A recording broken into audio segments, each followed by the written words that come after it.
A reading from the Gospel of Matthew.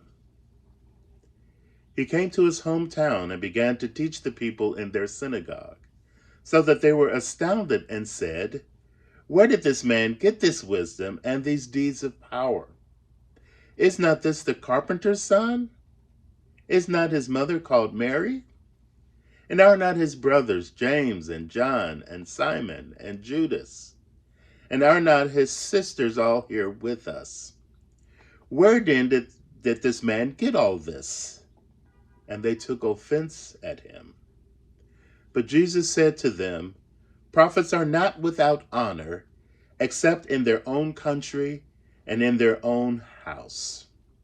And he did not do many deeds of power there because of their unbelief. It seems that Jesus once again knows human nature all too well.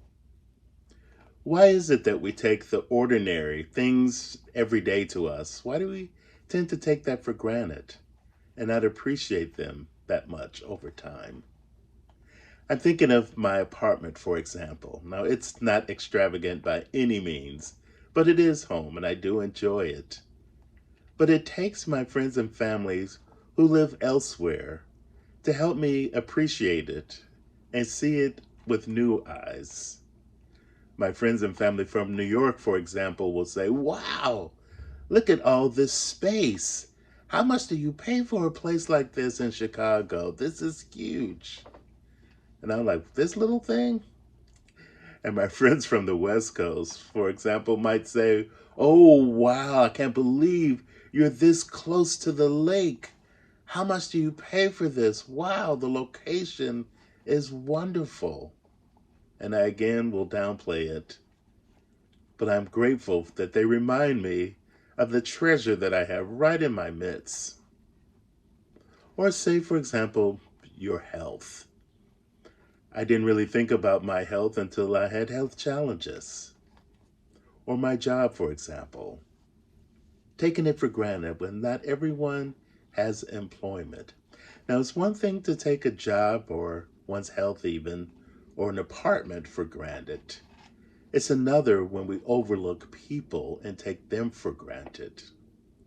I recently preached on this pericope when it was in Mark, and there was an interesting perspective there on Nazareth as an oppressed city. And one of the commentators that I read said that people from oppressed communities tend to look at themselves through the eyes of the oppressor, to those who are above them or greater than them in one aspect. And I resonated with that as someone from Gary, Indiana. We always seem to be in the shadows of Chicago or the shadows of Detroit. So I can appreciate that. But just on its own terms, it's also, uh, I'm thinking of the passage, the quote, "Familiarity breeds contempt." When we think we know someone really, really well, we tend to lose respect for them, or we tend to forget that they have something valuable that we have overlooked because we think we know them. We're very familiar with them. Jesus has run into this with his own people.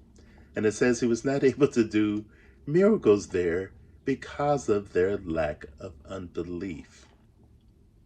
Why is it that we also compare and contrast ourselves with others in order to get a sense of identity and worth for ourselves? If I'm good, then I need others to look bad so that I could keep up this image. Or the contrary, if they're good, then I must not be as good as them because there's only room for one. We have this all or nothing perspective. I was recently talking to some high school girls about college, and one was in particular excited about a possibility of going to a particular institution. And another girl said, "Oh, well, if you get there, if you go there, if you get in, I know I can't get in. So I'm not going to even apply." And I was like, "Why would you say that? Why would you do that? Did the college advertise that they only have room for one smart black girl from this zip code?" Don't sell yourself short. None of us should sell ourselves short. And we could celebrate those gifts of others and claim them all as our own, as we are all part of one body. Jesus came so that we all are reminded that we all are in the family of God, and all of us have gifts to bring, gifts to be celebrated. Someone may be better at one thing than us. So what? We might be better at something than others. It's all for the community of God. God has a blessing, I believe, and a deed of power for each and every one of us, no matter who we are, who we're akin to, or where we're from, or where we're located. God has plans just for you. Amen.